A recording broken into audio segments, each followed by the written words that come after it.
Hola, bienvenidos a un nuevo tutorial. Hoy vamos a tratar el comentario de una obra arquitectónica en la materia de Historia del Arte de segundo de bachillerato. Y bueno, para empezar, esta la vamos a dividir, luego lo vamos a ir viendo, desgranando poco a poco en tres partes. Una primera que hace referencia al tipo de edificio y a su función.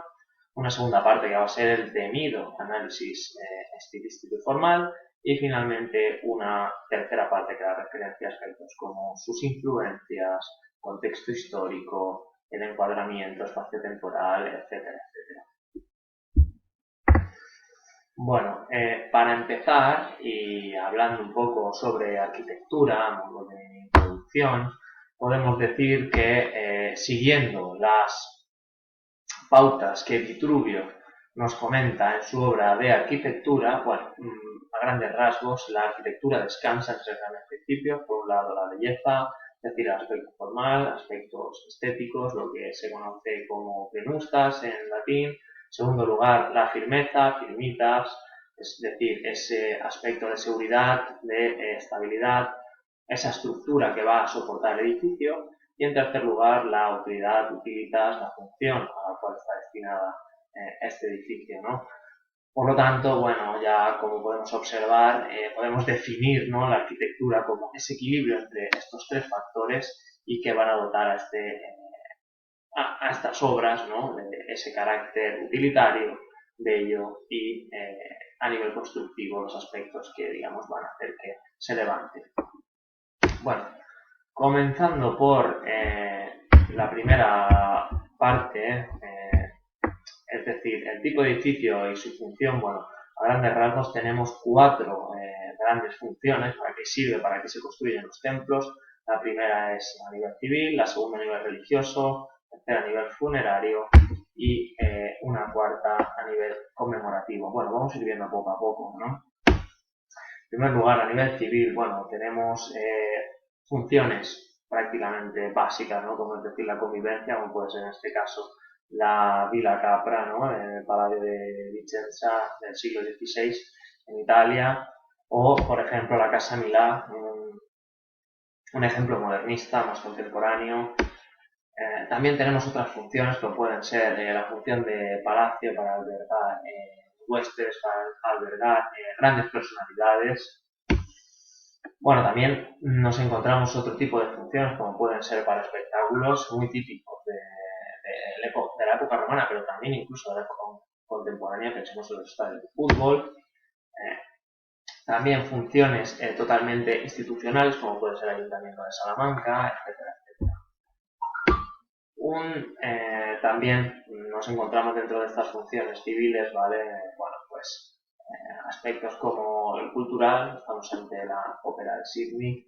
Y bueno, para cerrar ya cerrando este apartado, pasando al siguiente, la función religiosa, es decir, la función al culto. Tenemos la catedral por excelencia, ¿de acuerdo? Bueno, ya sabemos que iglesias, catedrales, templos, altares, mezquitas, sinagogas, capillas, basílicas, bueno, todo este tipo de elementos, todo este tipo de arquitecturas. En este caso tenemos a Berceus, un ejemplo clásico, ¿no?, de la época helenística, ¿vale? Otro de los, digamos, funciones que le daremos a la arquitectura va a ser también ese aspecto funerario, desde las pirámides de Egipto, por ejemplo, hasta diferentes mausoleos. En este caso tenemos el Panteón de París. Bueno, todo este tipo de aspectos funerarios, no, criptas, sepulcros, etcétera, etcétera. También, y para cerrar este primer apartado, otro de las funciones y de los usos que va a adquirir la arquitectura va a hacer referencia a esa conmemoración, ¿de acuerdo?, a esas construcciones conmemorativas que conmemoran, valga la redundancia, hechos significativos, como pueden ser el triunfo de un gobernante político. En este caso tenemos la famosa columna trajana, de acuerdo, donde se narran esas guerras de Trajano en las Dacias, ¿no?, y también los arcos de triunfo, plazas conmemorativas, en este caso la Piazza Navona de Bernini en el siglo XVII, ¿no?, que también, bueno, no es que conmemore, sino que intenta exaltar también el poder, en este caso, de la Iglesia contrarreformista. El siguiente punto que vamos a tratar, digamos que es el más complejo, el más complicado, al que todo todos les tenemos un poco de miedo, ¿no? Y son los aspectos técnicos y formales, ¿no? Bueno, vamos a ir tratando, desmenuzando todos estos puntos poco a poco, ¿de acuerdo? Pero bueno, en líneas generales, cuando tratamos este punto, tenemos que considerar varios aspectos de la arquitectura.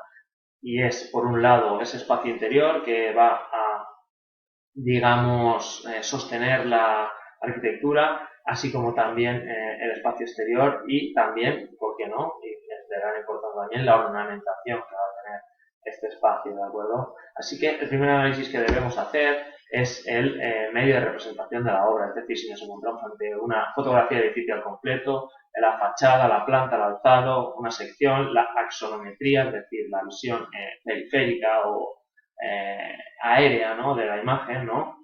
Y hacer ese estudio de la planta, ¿no?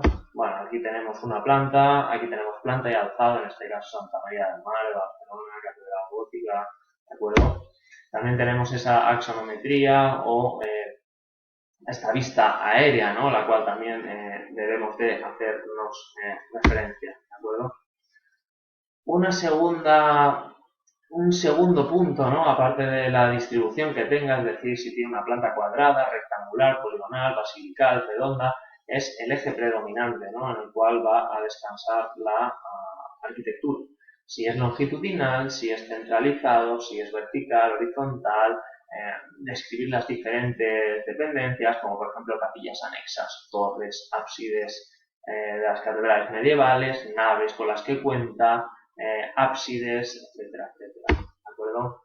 Bueno, aquí tenemos un ejemplo, como podemos ver en esta planta, las diferentes naves, las diferentes capillas que se abren en el ábside, el transepto, todos estos elementos que serán de vital importancia. Bueno, en este caso tenemos también una planta totalmente centralizada, son otros ejemplos, ¿de acuerdo?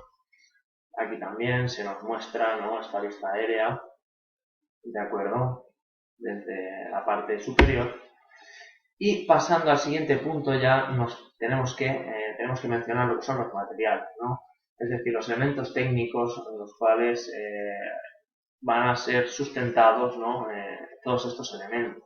Bueno, tenemos desde el barro, la madera, la piedra, hierro, acero, hormigón, las construcciones modernas, pero bueno, básicamente nos vamos a encontrar muchas veces con este tipo de materiales basados en el hormigón, en el famoso Opus Caementicium romano, ¿de acuerdo? Que bueno, ya lo hemos visto, ¿no?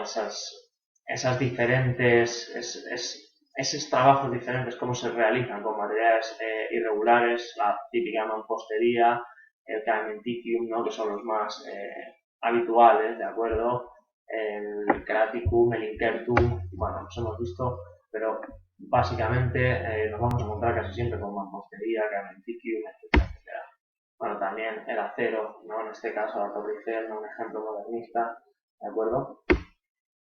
También esa parte ornamental que nos vamos a encontrar, sobre todo en estupos, enlucidos, yeserías, mosaicos, porcelanas, en este caso del arte islámico. Bueno, aquí tenemos el siguiente punto, ¿vale? Que hace referencia a los elementos sustentantes. Por un lado tenemos el muro, ¿vale? Que en este caso se suele dividir por esos muros de carga o pared maestra y la separación en la cual se van a compartimentar los diferentes espacios interiores, y a la hora de tratar el muro tenemos que reseñar los siguientes elementos, ¿no? En primer lugar, el aparejo. Si no vamos a encontrar tipo isódomo, pseudoisódomo, ¿de acuerdo? En el caso de la sillería, que también es bastante habitual, bueno, aquí tenemos también ejemplos, ¿no?, de cómo están articulados, ¿no? Si a soga, a soga y tizón, diferentes tipos, ¿no? Básicamente también si acertamos exactamente si es verdad, bueno, con que acertemos que esa soga o soga y tizón yo creo que es bastante suficiente, ¿vale? Bueno, en este caso del sillarejo ya sabemos que están parcialmente labrados, que son poligonales, ciclópeos, ¿de acuerdo? Aquí tenemos más ejemplos. Ya acordados, la mampostería suelen ser de formas irregulares, no están labrados y, bueno, se aparejan, ¿no?, con el opus típico de tradición romana. Bueno, en cuanto a los soportes, a nivel vertical, bueno, pues ya sabemos que sirven para sustentar cubiertas, arcos, reforzar muros. Suelen ser continuos, ¿no? Como pueden ser puertas, ventanas, umbrales, alféizars, jambas. Bueno, aquí tenemos una parte básica, ¿no? De esos elementos continuos, ¿no? Pero también tenemos elementos discontinuos como pueden ser los pilares, como pueden ser las columnas, ¿vale? Ya sabemos que estas se dividen en tres, ¿no? En esa basa, pedestal, fuste y capitel, lo hemos visto en el arte griego. Pilastras también, ¿no? En el cual se soportan el peso de las bóvedas y las cúpulas, ¿de acuerdo? Así como el sistema adintelado o arquitrabado, que también se debería de comentar, ¿vale? Y que, bueno, es muy clásico, es de estilo clásico habitualmente, ¿de acuerdo? Bueno, aquí tenemos ese típico esquema, ¿no? Que se repite de la arquitectura clásica. A nivel constructivo, bueno, tenemos otros elementos, ¿vale? Que se llaman intermedios y que descansan normalmente sobre el suelo y de diferente índole, como pueden ser zapatas, modillones, mésulas, contrafuertes, estribos, ¿de acuerdo? Bueno, aquí tenemos algunos ejemplos, son importantes, bueno, si los vemos y los podemos comentar, perfecto, pero si no tampoco es tan fundamental como por ejemplo conocer los tipos de arcos, ¿no? También muy importante, aquí tenemos toda esta variedad, ¿no? También los tipos de bóveda también, si las conocemos con mucho mejor y las aceptamos, también las hemos visto.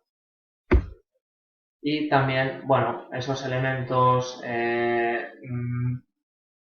digamos, de ornamentales, ¿no? Pueden ser las acróteras, también conocer las cubiertas, ¿no? Si son a dos aguas, suelen ser a dos aguas, muchos de ellos, cómo trabajan los pujes verticales, las techumbres, las curvas, etcétera, etcétera. Bueno, aquí tenemos en este caso el volumen exterior, ¿de acuerdo? ¿Vale?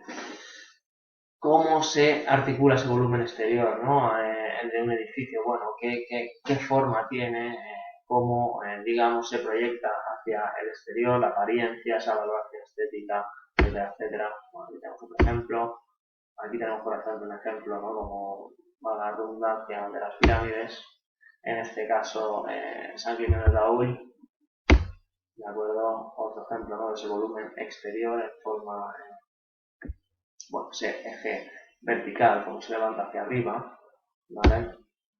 Aquí tenemos, ¿no? Otra totalmente diferente. Bueno, también aspectos, ¿no? Como el dinamismo, la proporción, la armonía, en este caso, pues, bueno, es una fachada totalmente dinámica con muchas curvas, ¿no? En este caso la Pedrera de Barcelona, ¿vale? O sin embargo, bueno, pues otros acabados mucho más estáticos, mucho más regulares, más proporcionados, sistemáticos, etcétera, etcétera, ¿no? Bueno, aquí también tenemos otro aspecto, ¿no? Como la luz, el color. Aquí sí que vemos esa gran luminosidad, ese gran colorido, ¿no? En el caso de la Saint-Chapelle de París, ¿no? Aquí también vemos esa sistematización, esa proporción, ese canon antropocéntrico, etcétera, etcétera. ¿Vale? Otro de los ejemplos, ¿no? Florencia, ¿de acuerdo? Otro más, tenemos también ese aspecto monumental, antropocéntrico, etcétera. Finalmente, y con esto acabamos, ¿no? Para hacer este pequeño repaso y comentar los aspectos fundamentales. El análisis estilístico, en primer lugar, el autor, si sabemos algo sobre este, se aportará, ¿vale? Es decir, si sabemos algún apunte biográfico, así como su encuadramiento cronológico, el espacio donde se sitúa su obra, etcétera, etcétera. Un segundo punto hace referencia al estilo y la fase, es decir, las características básicas del estilo, ¿no? La fase en que se encuentra, si se encuentra en época arcaica, en época griega, etcétera, etcétera. Aquí tenemos un ejemplo, por ejemplo, de un templo griego, ¿no? De época arcaica. Bueno, aquí también tenemos, por ejemplo, las influencias. Otro de los puntos sería cómo va a influenciar, en este caso, la basílica paleocristiana en el resto de construcciones, ¿no? A lo largo de la historia del arte. Descripción de los aspectos políticos, económicos, sociales, ¿no? En este caso, bueno, pues la plaza de San Pedro es muy característica en el siglo XVII, cómo se desarrolla, ¿no? En el barroquismo. O, por ejemplo, las características propias de la historia del arte en su posterioridad. En este caso tenemos el ejemplo del Bosco, ¿no? Hemos puesto un ejemplo de pintura, también vale. Hasta luego.